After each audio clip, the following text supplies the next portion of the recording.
Cartage. Oh. Yeah. We've all been there. We will film Oh, it. yeah, I've been yeah. there.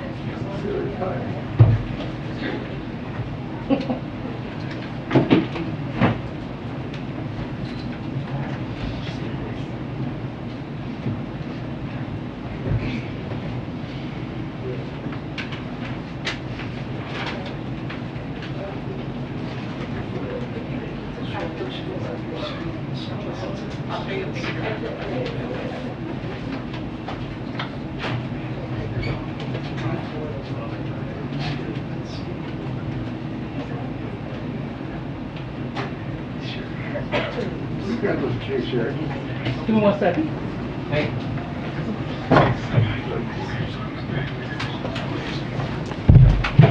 Good afternoon, everybody. Hi. Oh, uh-oh. Doesn't sound very good.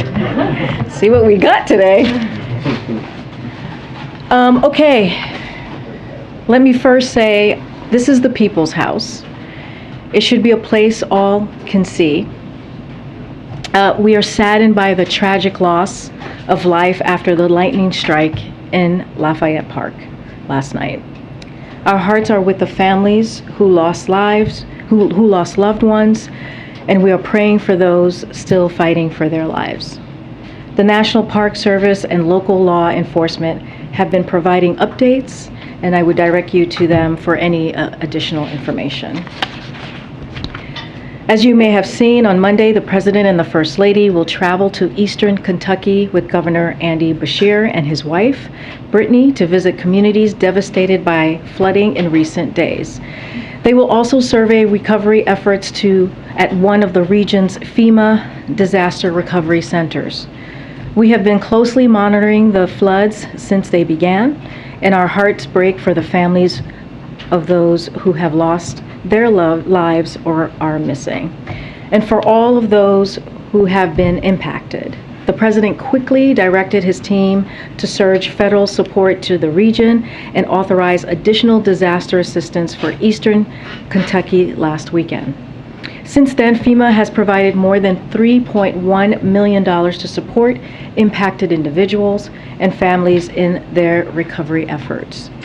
More than 400 state and federal search and rescue and water rescue personnel, as well as members of National Guard, are on the ground supporting search and rescue efforts. And earlier this week, Secretary Becerra also declared a public health emergency for the Commonwealth of Kentucky, which gives the Centers for Medicare and Medicaid Services beneficiaries and their health care providers and suppliers greater flexibility in meeting emergency health needs. And finally, the broad coalition of support for the Inflation Reduction Act continues.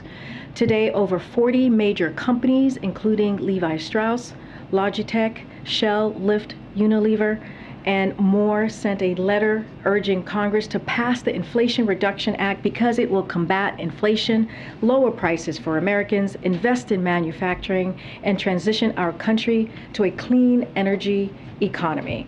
And a bipartisan group of former EPA administrators called this package the most significant piece of climate legislation in United States history.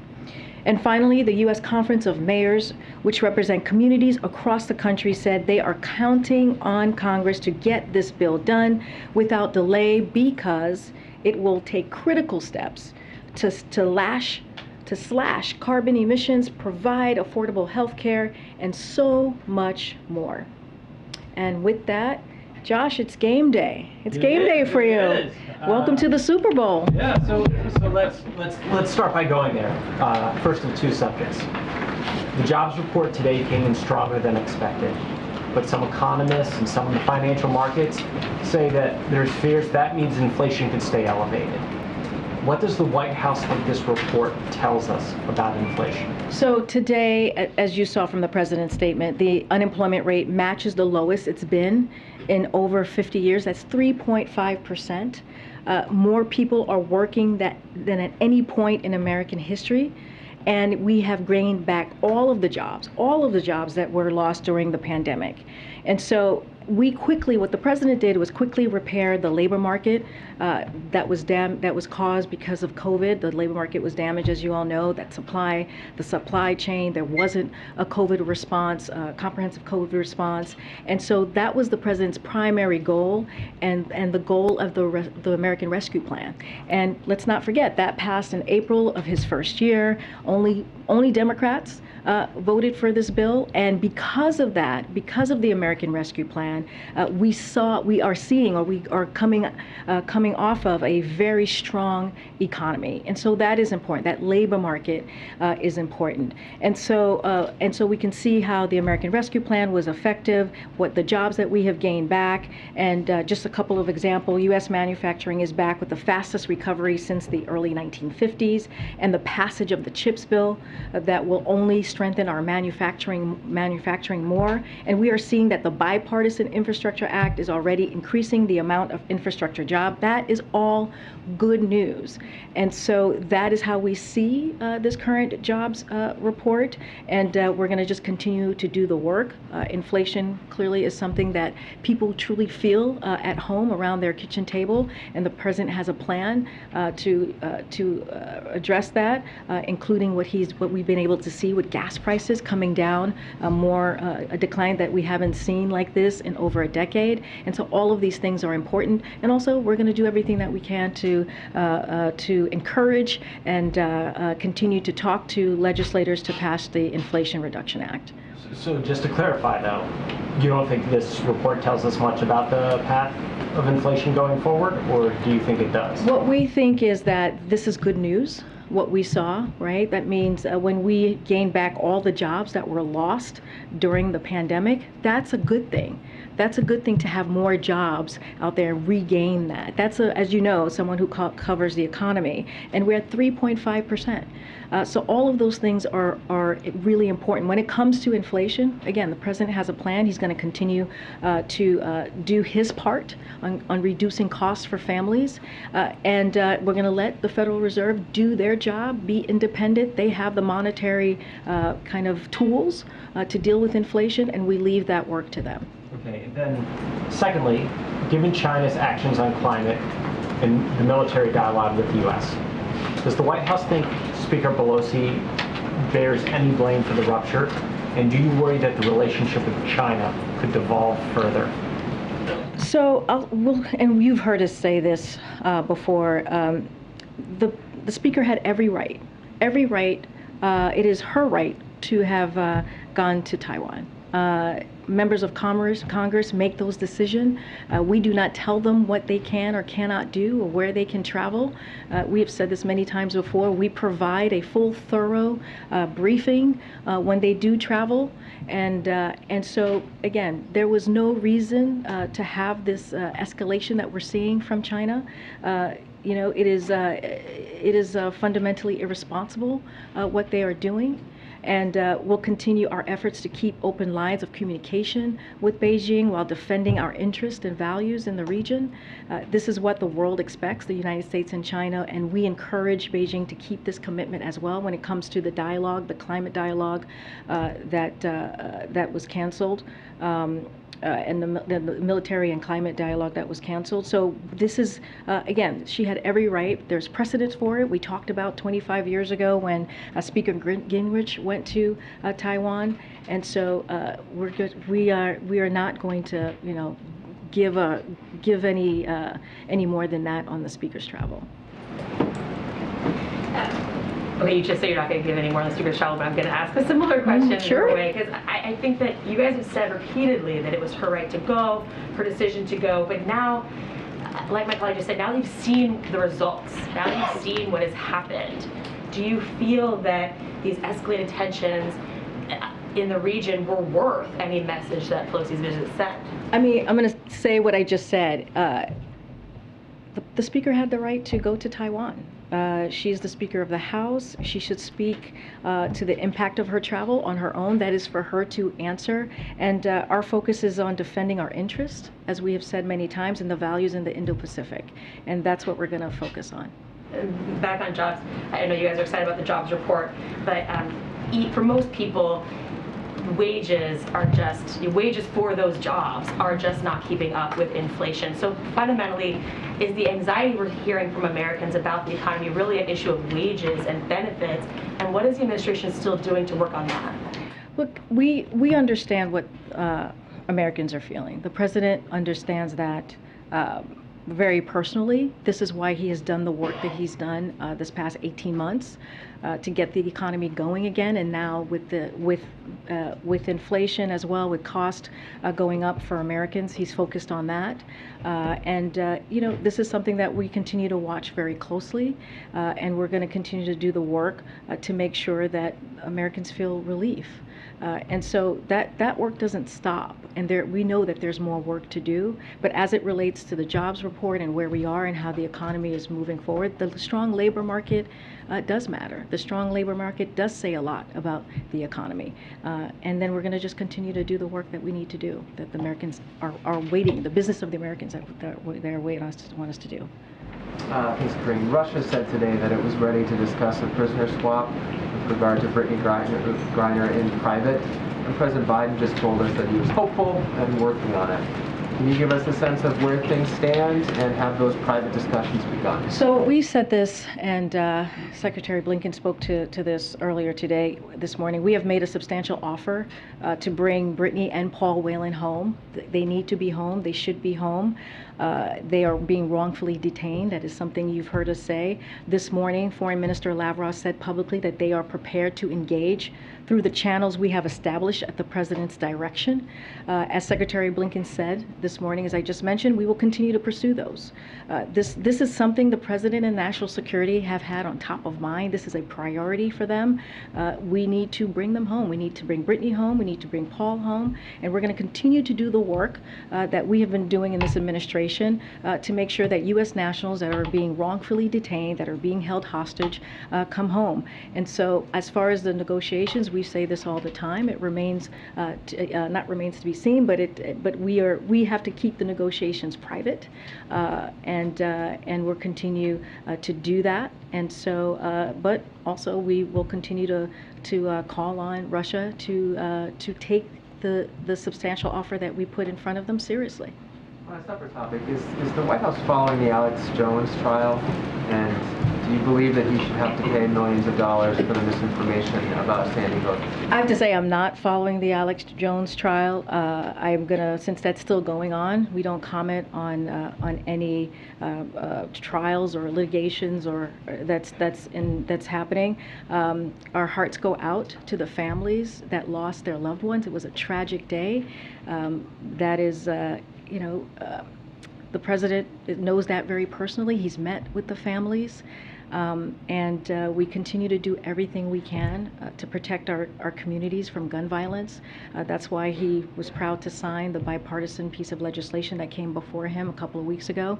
That's why we're going to continue to do the work to make sure that we protect kids in school, that we protect people going to the grocery store, that we protect communities and families. Lastly, Governor Abbott of Texas said today he started sending busloads of migrants to New York in an effort to share responsibility with other states. Does the White House have a reaction to that? So, it's the latest stunt from the governor. Another stunt of busing desperate migrants across the country, and he's using them as a political as a political ploy. I mean, this is what he's been doing, and it's shameful. And I've said this before. I was asked this last week, and it's costing the state of Texas $1.5 million.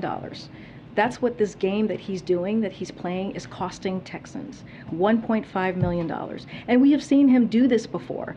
His so-called Operation Lone Star put National Guardsmen and law enforcement in dangerous situations and resulted in a logistical nightmare needing federal rescue. His secondary inspections of trucks crossing into Texas cost $1 billion a week in trade at one bridge alone without turning up a single case of human or drug trafficking. So this is, again, there is and I talked about this last week, there's a legal process that we have going on right now, and if he cared about it, if he was really, really serious, he would let that process move through, but instead he wants to play politics and you know, use the lives of migrants who are desperate to be here, who are trying to find a better life for themselves, and use them, and also costing his constituents millions, over $1 million. That's what he's doing. Jeff just mentioned this, but the president was asked about Brittany Griner, and he said, "I'm hopeful." What is it that is making him feel hopeful right now? I mean, he's the president. He has to feel hopeful, right? This is something that is important to him. I don't think if he had said something else, it would not have. You know, that's, you know, you want to make sure that he's zeroed in, he's focused on what the task is at hand. His team is working on this, his national security team. You heard from Secretary Blinken, you've heard from us. This is something, again, he has been the top of mind, bringing U.S. nationals home who are being wrongfully detained, who are being held hostage, has been a priority of his. And you know, there's no other place but to be hopeful and to do the work that we need to do to get this done. But as far as you know, it wasn't a reference to necessarily some specific development or developments that No, is now making. No, I wouldn't read into it. I think, you know, as president, he's doing what presidents do, you know, giving hope. You know, their families are watching. Their families are listening to everything that we're saying. It's important to give them hope. And I'm hoping that they continue to be hopeful. That is important as well as president, to make sure that you portray that as well. I just have a monkeypox question. It's pretty well documented at this point that there's a good amount of frustration within the LGBTQ community, people saying that they're having a hard time getting vaccines. I wonder, first, I have two questions. What the president's overall message is for that community, people who are saying they feel kind of let down by the administration and its response to monkeypox. So let me just first say that the president is going to do everything that he can to end this outbreak. He's going to use pull every lever to fight monkeypox. And you know, back in May when he was in Asia, he was asked about monkeypox, and he said, you know, we should be vigilant. And that was back in May when we heard about the first cases. And so his administration has been hard at work, making sure that we have a comprehensive response. And what has happened, and talked about this a little bit too, is that it has evolved rapidly. So we had monkeypox back in 2003, we had it in 2021, small cases, but it has rapidly evolved. And this is not uncommon for the dynamic of an infectious disease to change. And that's what we're seeing. And anytime we saw change happening, or we saw that we needed to meet the moment at the time, whatever was happening with the increase of cases, we met that moment. You know, scaling up our vaccines and testing as it became clear that the virus was spreading more rapidly than other monkeypox outbreaks, as I just mentioned. Very aggressive steps that make sense. That makes sense to the moment that we're dealing with. And you heard me, you heard us this week with our monkeypox response. 600,000 doses have arrived in jurisdiction, which is going to be incredibly helpful. We have 150,000 doses that were supposed to come in November that is now coming in September.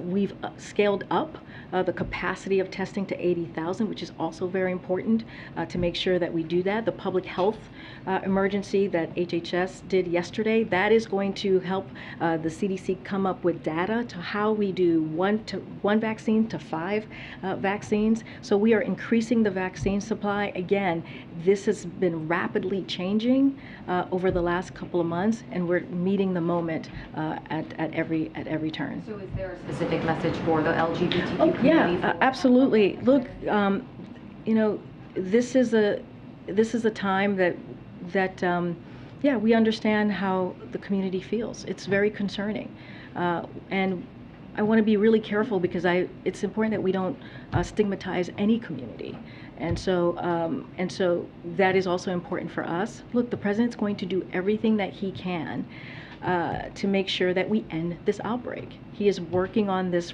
his team is working on this every day. He's regularly updated. He knows what's happening. He knows how this is being handled. He knows that we are doing everything that we can to increase the vaccine supply, which is going to make a difference.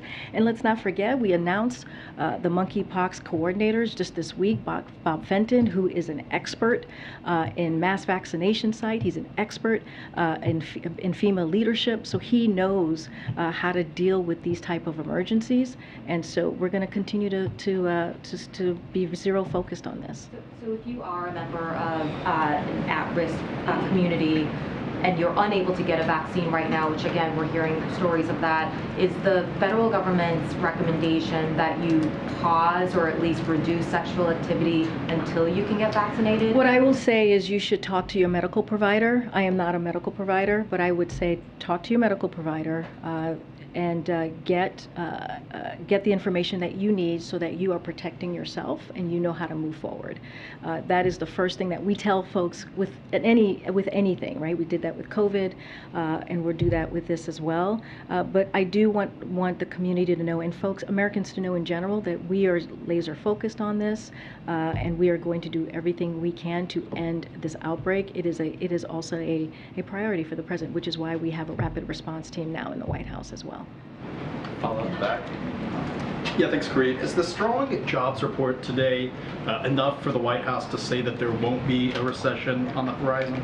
I'll say this, the strong labor market is what we're looking at, right? That tells us, because of the strong labor market and that being in one of the many economic indicators, shows us that we are not in a recession, that we are in a transition.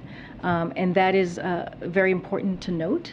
Look, we have to understand that we are in a different place in this world right now than we have ever been. We're in a pandemic, right? Dealing with a pandemic. It's more manageable now, but there's COVID. There's a war in Ukraine. All of that, all these factors also play into where we are right now, plays into the inflation being up, plays into what we were seeing with gas prices. Now we're seeing them come down, plays into what we were seeing with food increases. Now we're seeing that come down a bit as well. And so this is not a normal economy. Secretary Yellen did a great job laying that down last week at the Treasury Department, and talked about the impacts, the outside impacts, and how that has affected the economy. But right now, because of the work that this president has done, the American Rescue Plan, the bipartisan infrastructure law now, and also now CHIPS Act, this is going to make a difference as well. At one point, you said that recession was not inevitable. Is the White House now ready to say a recession won't happen? But I'm going to, Joey, I'm going to go back to what I just said. We are not.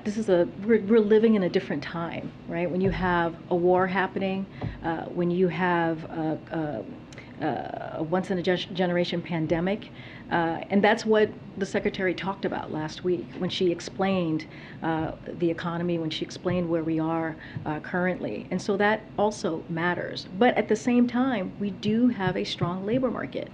And that indicator tells us a lot about the trajectory of the economy. It does not show that we're in a recession. And I'm not just me, not just folks in the White House are saying this. You're hearing this also from economists. I'm going to go back down. Go ahead, and I'll come up. Thanks. Just go back to Jeff's first question about the channel between the Russians and the U.S. What more can you tell us about that channel? Is it at the staff level? Who's engaged in talks? And are those talks on that channel now underway? We have kept the lines of communications open, as I have just said, on a bunch of levels, as you know, as we've talked about before with Beijing. We've been communicating with them. The president spoke with President Xi last Thursday. That was the 5th time that he spoke with him. We have always said how important it is to have the open line of communication, that open line of dialogue. That still is the same. But again, China's actions right now is fundamentally irresponsible. There is no need and there's no reason for this escalation. If you're talking about the speaker, this is what we're talking about, the speaker going to Taiwan, which is precedent. There's nothing unusual about that. We have seen it before. Members of Congress have visited multiple times to Taiwan this year alone. And so, this is something that is not needed. And so we're going to continue to condemn the actions that we have seen. And, and we have said that China may take, we're going to take steps like this, and we expect that they will continue to react both in coming and over the longer time horizon.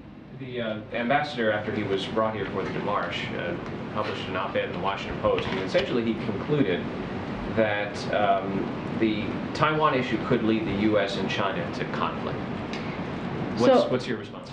So I'll say this, and you were asking me this. We're going to keep our regular communications with our PRC counterparts. So that's number one, as we're talking about the demarche.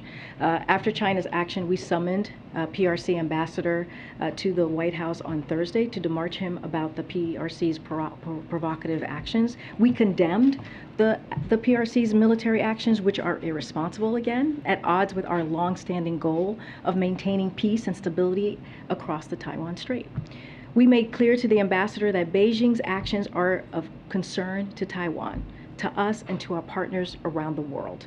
We highlighted yesterday's G7 statement rejecting Beijing's attempt to coerce and intimidate Taiwan, and express our support for ASEAN's statement overnight about the importance of de-escalating tensions. Finally, we made clear once again, as we have done privately at the highest level and publicly, nothing has changed about our one China policy. Nothing has changed. We also made clear that the United States is prepared for what Beijing chooses to do.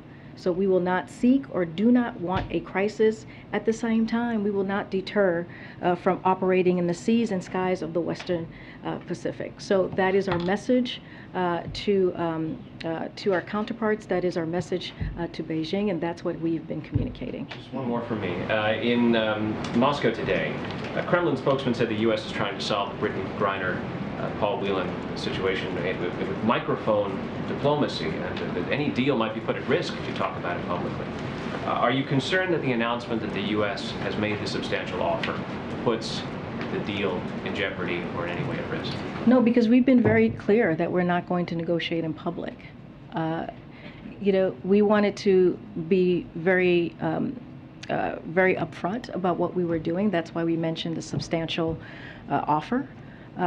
And we expect, or we advise Russia to take it seriously. And it is important for Brittany to come home. It is important for Paul Whelan to come home. The president is going to work every day very hard with his national security team to make that happen, and also with the other U.S. nationals who are being wrongfully detained and held hostage. We are showing that this is a top of mind and a priority for this administration. Thanks, Karine. Why do you think people are continuing to drop out of the labor market? Say that one more time. Can you say more? The labor force participation rate is at its lowest level of the year now. Why do you think that is? So participation actually ticked up, it declined 0.1 percentage points to 62.1%, the lowest level of the year. So it actually ticked up for prime age workers when you look at 25 to 54, and for workers 65 and plus. The tick down this month was actually about teenagers, and it's important to keep in mind that the labor force participation rate has bounced back relatively quickly compared to its pace in the past. So we have seen an uptick in the labor force. Again, what we saw this month was a tick down with teenagers. Okay, and then on foreign policy, President Biden's foreign policy approach, did not prevent Putin from invading Ukraine. What makes you so sure that his approach here is going to prevent China from invading Taiwan? Putin is now a pariah on the world stage. And that has happened because what the president did is he brought together the NATO alliance. They are stronger than they ever been. We're about to welcome Sweden and Finland, which has expanded the alliance, which is incredibly important. And if you look at what's going on with Russia's economy, it's not doing too great right now. And that's because of what we have been able to do as a unit, what we have been able to show our force of strength, the sanctions who have actually had effect on Russia. And so that matters. You have seen a leadership from this president that would not, if NATO would not have, the strength of NATO and how they've come together would not have happened if it wasn't for this president's leadership. So is President Biden's goal here then to make Xi a pariah on the world stage? No, I'm just speaking to Russia. What I'm saying about China is that there's no reason for Beijing to have escalated the way that they have. There is no reason. The policy has not changed. We are still in line with the one China policy. The speaker had every right to take that trip. And so that is something that they need to speak to. Okay, and then last one. Why is the president bragging today about gas prices? Because it's gone down. It's still $1.72 higher than when he took office. It has come down in a way that we haven't seen its trajectory coming down in over a decade. Still and over it is $4 a gallon, okay. though. Is that good? You want to talk to a nurse or a teacher or a firefighter if having that little bit of breathing room doesn't matter to Are them? nurses and teachers and firefighters saying gas prices are only $4.11? I'm saying this that is great. I'm saying that even that little bit of breathing room matters to families, especially during this summer when people are traveling, when people are trying to do what they can for their families, when people are trying to think about what are we going to do with our kids, drive them to camp, driving to see other family members across the country. This matters. When you think about 85 cents per month for a family member, you think that doesn't matter for everyday Americans? That matters. And the reason we're seeing that is because of the work that this president has done the last several months. It's because of what the historic tapping of the Strategic Petroleum Reserve, 1 million gallons per day until September. That matters because of all the work that he continues to do when it comes to inflation. So he's going to continue. There's more work to be done. He's going to continue to do that work. But to say that the changes, the drop that we have seen at the pump per gallon doesn't matter, I think that is wrong. I think that is not true, and I think that does give a little bit of space of breathing room for families, and is important. I'll come to the back in a second. Thanks. You have announced the travel for Monday to Kentucky, but you did not indicate whether that is contingent on the president's COVID status, and you said the pool would be covering that as well. We've had two instances now where the pool has not been able to fully cover the president with the remarks the other evening and today. And so a little kind of our press business here. That's a concern to our collective organizations here that we don't have the full pool able to cover the president as we would like. We certainly understand that he has COVID and that is a concern, but our organizations have been covering in person for the whole 2+ years of COVID. And so will he be going to Kentucky regardless of his COVID status, and will a full pool accompany him? Can I, as you know, when it comes to the White House protocol, we go above and beyond. The fact that the president is testing every day that's not what everyday Americans do. Because he's in a unique situation, our testing protocol is more than what it should be, right? More than what everyday Americans do. So he's been testing every day since he came off Paxlovid, and the reason why you know that he's positive is because we've been testing him and we've been transparent about that. Look, Kayla, this is a unique situation with unique circumstances. Well, but is your point about that he's testing we know Yep. he's the president. Yep. Many of us test every day as well in order to be here. He is positive. What is the point of that? Because you were asking me, I'll answer. Our concern is, will he travel, and will the pool go with him? And we would like to have the full pool represented if the president's going to do events here on the Well, White I House. was explaining what has been happening the last couple of days, right? It is a unique situation with unique circumstances. Our job is to keep you all safe. It really is. That's what we want to make sure. You saw the doctor's letter. The president is still testing positive, so we need to make sure that we are not being irresponsible, right? That we are making sure that you guys are being kept safe. But everyone was 15 feet away from him today, if you're speaking about that, outside and masked. And so that is also important. Now, as it relates to his travel on Monday, he will only travel if he tests negative.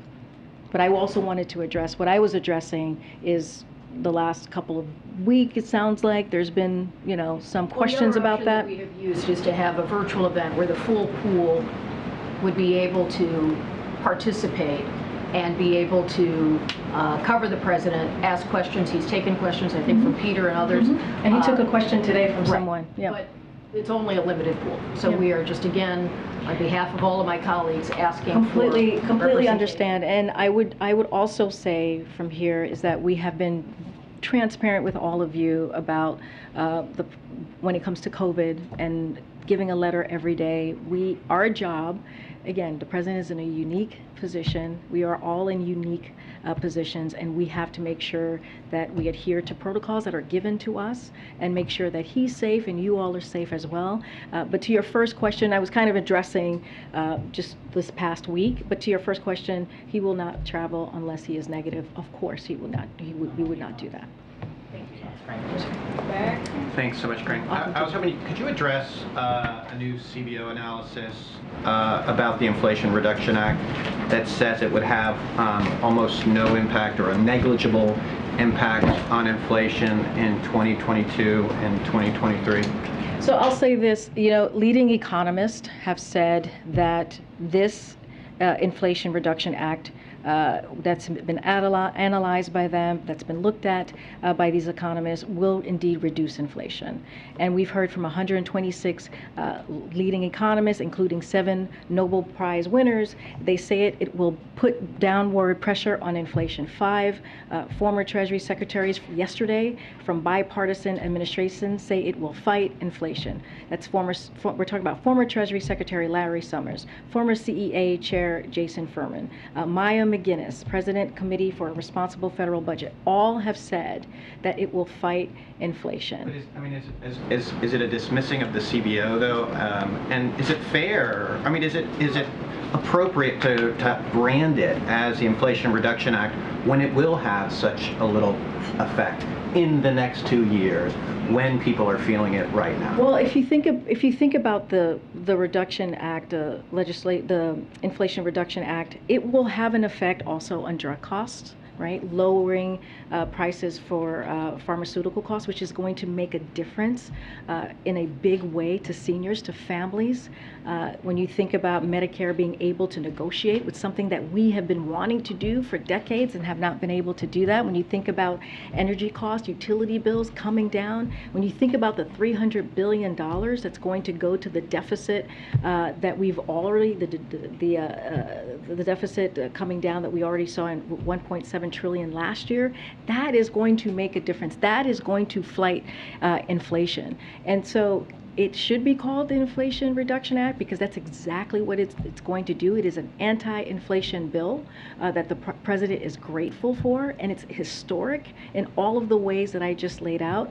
And let's not forget, you have a majority of Americans who support the different components of this bill.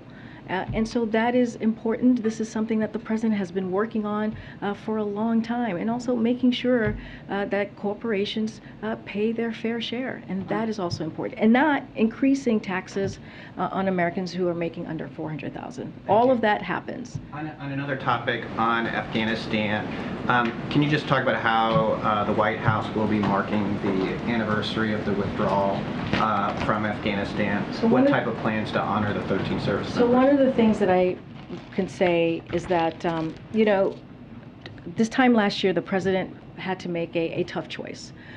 which is ending a civil war, a 20-year civil war in Afghanistan, as you all know, that put our troops, number one, put our troops at risk, and also cost us $2 trillion. And he made a promise, $2 trillion was spent, and he made a promise that he would not, he made the decision to bring home our troops, get them out of harm's way, and make sure that, we're able to have that over-the-horizon counterterrorism that we saw this past weekend, that we could still make sure that it's not a safe haven for terrorists in Afghanistan, and still do the job that we need to do in keeping the Americans safe, and keeping our Americans' interest. And that's what the president showed this past week in a very clear way. So when it comes to the anniversary, we will it's an appropriate opportunity to honor the service and sacrifice of those we lost, and as well as recognize the many people we saved. We had a lot of we've lost so many lives. More than 2,000 military members have lost their lives in Afghanistan, but we also want to be thankful to the folks who did everything that they can to save lives as well last year. We are focused on how we are on a stronger strategic footing now that the war is over. We are continuing to help people leave Afghanistan and resettle in the United States through Operation Allies Welcome. We will continue to ensure we remain vigilant and appropriately positioned to counter any terrorism threat, as you saw the president do this past Saturday. I'm so sorry. I'll come to the back. Just to follow up on some of the questions, you guys have made it clear that the speaker had the right to travel to Taiwan, and that was her prerogative.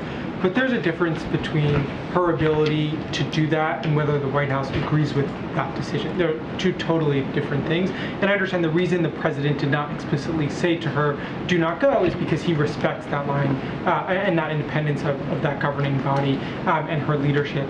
At the same time, we have seen an escalation of tensions between the U.S. and China directly as a result of Speaker Pelosi's visit. So I'm wondering why the White House is hesitant to publicly criticize the decision to travel, given that privately White House officials raised concerns before she traveled and continue to raise concerns about that decision. Because it's her right to travel. And there's a precedent for this. But whether or not it was her right, which you've established, the result of that right has created problems for the White House and the administration. Again, my answer is not going to change. It was her right to travel. There's precedent for this. Nothing has changed in the sense of our One China policy that's guided by the Taiwan Relations Act of 1979. Nothing has changed in our perspective. And so, again, it is the right for the speaker to travel wherever she pleases, wherever she chooses. She is the speaker. She's a member of Congress. Our job is to give her the information that she needs to make that decision on her own. Again, anything more about how she feels about the travel, her thoughts, I would refer you to the speaker. And then just one more on the economy. Was the White House, was President Biden, the top economic officials here, at all surprised, pleasantly, likely that about the number to obviously it beat expectations by quite a bit? What was the reaction inside the White House? Is there any sort of background or color you can give us about how the news was received? So I do want to talk about the market expectations. I know I talked about it here when Josh asked me yesterday. So which were around 250,000, and what we always try to do is put those market expectations in context. So this job number was better than expected. That's how we see it. To answer your question, it was better than expected. We have officially gained back. When you talk about gaining back all the jobs that were lost during the pandemic, and we did it faster than the past downturns, that's a good thing. That's a good thing for our economy. That's a good thing for Americans. And so that is what we're going to continue to do. We want to make sure millions of families have the dignity and the peace. You hear the president talk about that. He said this today, the peace of mind that a paycheck provides, and that is good news. We saw this as good news for, not for us, but for the American people. I'm going to go to the back. Oh my goodness. I'm going to go to Ed, and then I'll come around. Go ahead, Ed. Yeah, on the Super Bowl. On the Super Bowl. On the Super Bowl. So the president talked about creating 613,000 manufacturing jobs since February of 2020, but only 41,000 of those have actually been created. The rest have been added back. So is that misleading the American public? No, we don't think so. I mean, I just talked about this. If you think about, when we talk about U.S. manufacturing is back, it's still the fastest recovery that we have seen since 1950. That matters. It's not creating those jobs. It's adding back the vast majority and creating 41,000. But we're talking about recovery, right? The fastest recovery.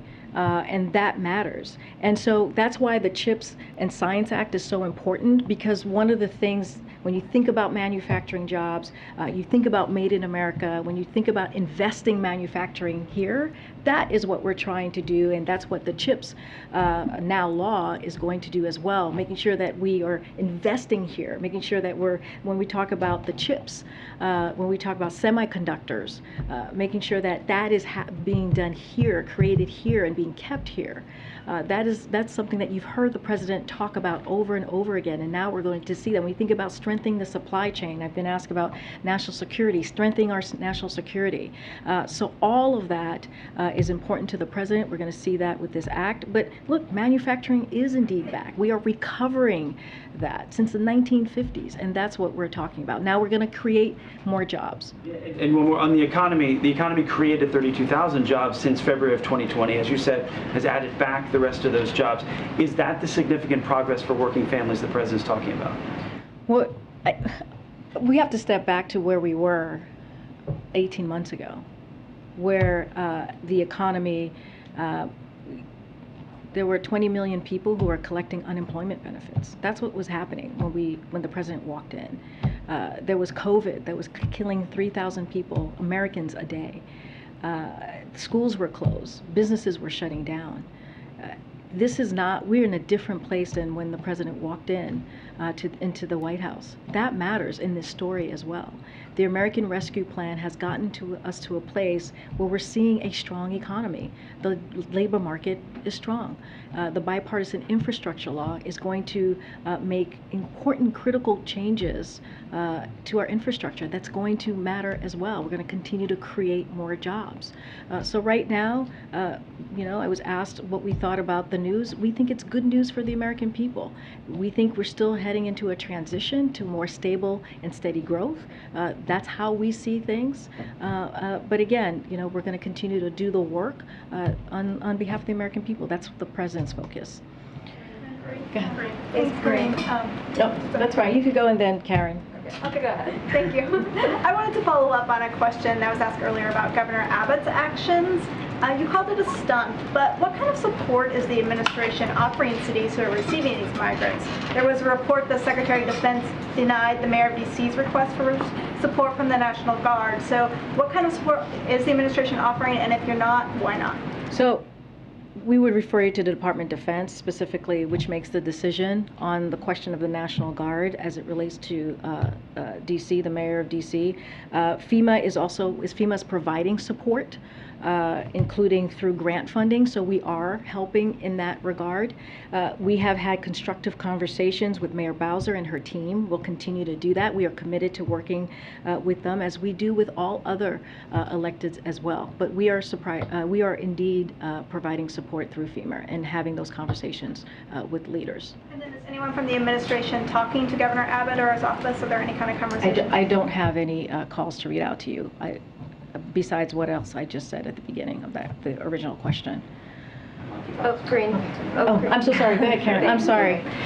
Just one on the next couple of days and then one on monkeypox. You were very clear that the president would only travel if he tests negative, but with so much going on Capitol Hill over the next couple of days, if the president were to test negative, would he stay in Washington over the weekend to monitor the progress on the Inflation Reduction Act? What would his engagement be like? I don't have anything to read out for his schedule over the weekend. As you know, the president is in the White House residence working, as he has been for the past several days, and we will continue to give regular updates from the doctor, from his personal doctor, as we have been the last several days. And if any of that changes, we will be sure to let you all know.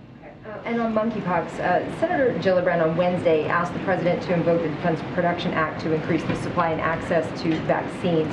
Is this something the president is actively considering right now? So, no news on that piece, but I do want to say by doing the public health emergency, that does provide some production of the vaccine, as I just mentioned earlier. It gives HHS the tools to figure out how do you get from one vaccine to 5 vaccines. That's going to be really important as we're fighting monkeypox and trying to end this outbreak. And so a couple of things that I just wanted to specifically what the FDA has identified, a potential solution that would allow us to significantly increase the number of doses available to the administration. It would change the method of administration for Genos. Under the proposed approach, a fifth of the current vaccine dose would be administered a different way than it is currently without risking the overall safety and effectiveness of the vaccine.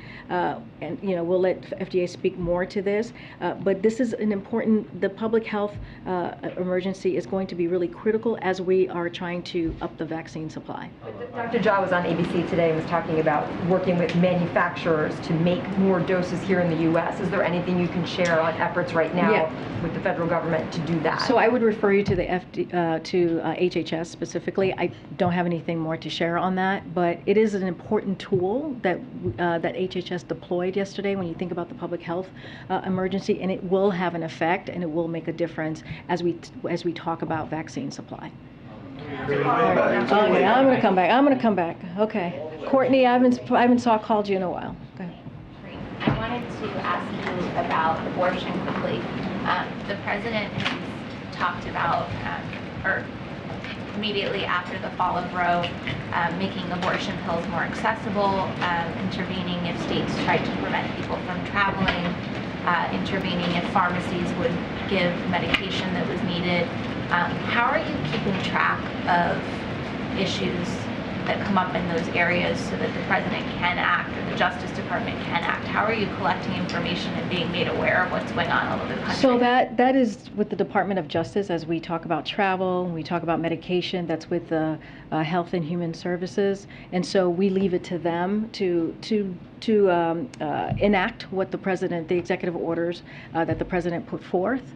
And clearly, the president is updated pretty regularly. There's a task force that one of his executive orders was able to create. They met a couple of days ago. The president signed another executive order on the Medicare waiver that's going to help low-income women get that health care, be able to pay for that health care that they need, and that's also under the purview of HHS. So they'll have all the information there. But the Department of Justice would be better to answer that question. HHS and of course the president is updated, but they hold that information.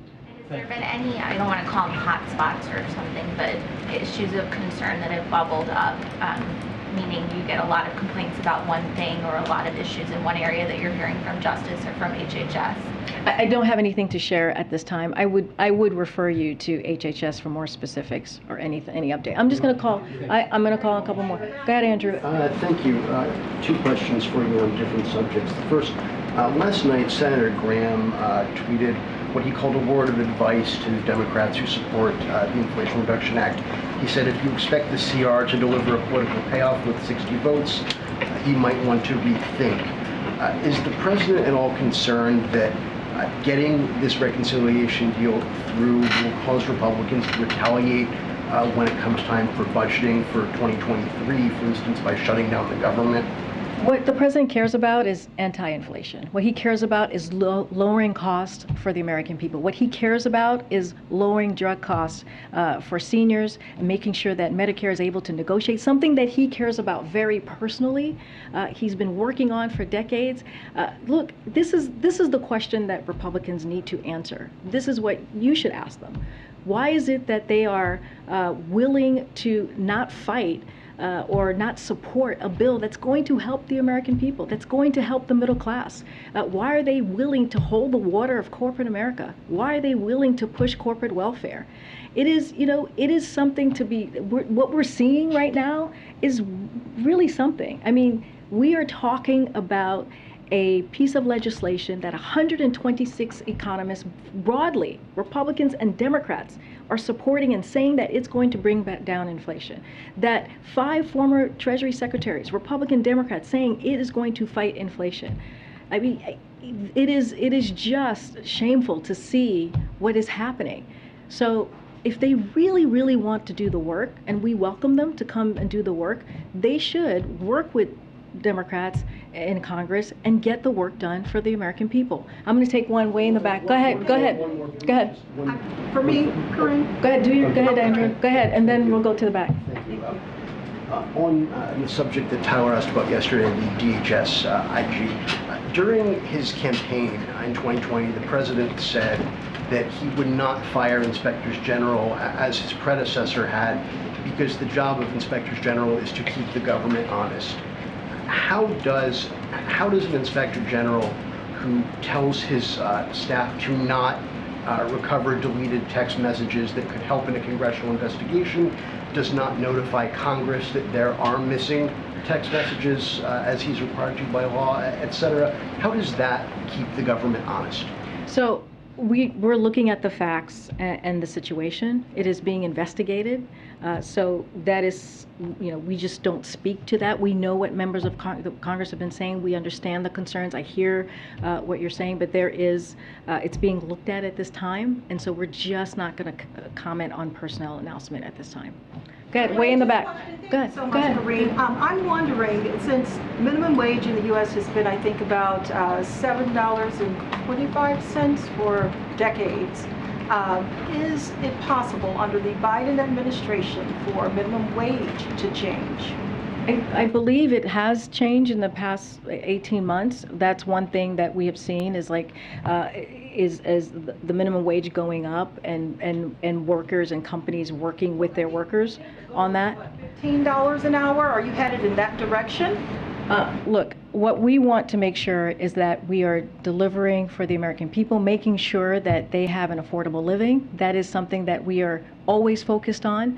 I know that Congress is always working on the issues of minimum wage, so I point you to them. As it comes to us, as it reaches to us, look, the labor market is strong. That matters. We're going to continue to make sure that we deal with inflation, lower the costs for American people as we've been doing. Our focus right now is the Inflation Reduction Act.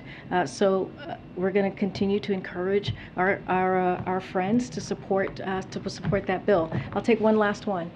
Karine, right here. church vandalism. Karine, when it comes to church vandalism, you talked to the White House sent out a statement today, how they want to protect churches, other houses of worship, synagogues.